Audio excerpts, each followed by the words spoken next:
સવારે થઈ ગઈ ફેનિલભાઈ કુબાની એણે મારી દીધી જોરદાર એન્ટ્રી અને ફાઇલ થઈ ગયા મીટિંગ બાજુ હાલતા. જય માતાજી મિત્રો, સ્વાગત છે એક નવા મિની વ્લોગમાં. સવાર પડી ગયું હતું ને હાથમાં ફાઇલ લઈને ધીમે ધીમે થઈ ગયા હતા આપણે મીટિંગ હોલ બાજુ મીટિંગમાં હાલતા. અને મીટિંગ હોલમાં પહોંચીને જોયું હતા તો ફેનિલભાઈ કુબાએ મારી દીધી એની જોરદાર એન્ટ્રી. એ બેસી ગયો તો નિરાયતે મારી પાસે આવીને પૂછી કે મીટિંગમાં તો શું કે એ તો કે એટલે એ થોડુંક કહી દીધું. નીકળી ગયા એક્ટિવા લઈને સીધા અમે રખડવા તો જઈએ પણ ક્યાં જાય એનું કંઈ નક્કી લે. અને લઈ લીધી હતી નાની એવી પતંગ અને નાની એવી ફિરકી, હવે ચગાવવાની થાય છે.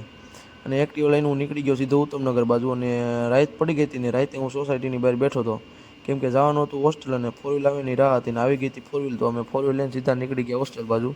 અને ઉપર આવીને જોયું હતા તો લાડુડીભાઈના ફોનમાં રમતા હતા ફ્રી ફાયર અને સામે હતા કેયુરભાઈ. પછી થોડું કંઈ ઘટે બે હામી બાકાજી બોલાવી એટલામાં થઈ ગઈ બાબુડીભાઈની એન્ટ્રીની ગીત ગાતો ગાતો આવતો હતો. અને એને જો 3 ઘોડાવાળો શર્ટ લીધો તો એ બતાવતો કંઈ ઘટે જ નહીં એવો શર્ટ આવી ગયો. અને એ લાઇક કરવાનું કહેતો કરી દેજો લાઇક. અને રૂમમાં જઈને જોયું હતા તો એક છોકરાની હણી કાઢતા હતા બેઠા બેઠા કેમ કે એને હોવા દેવાનો નહોતો. એટલે સારું હાલો મળી કાલ બાય.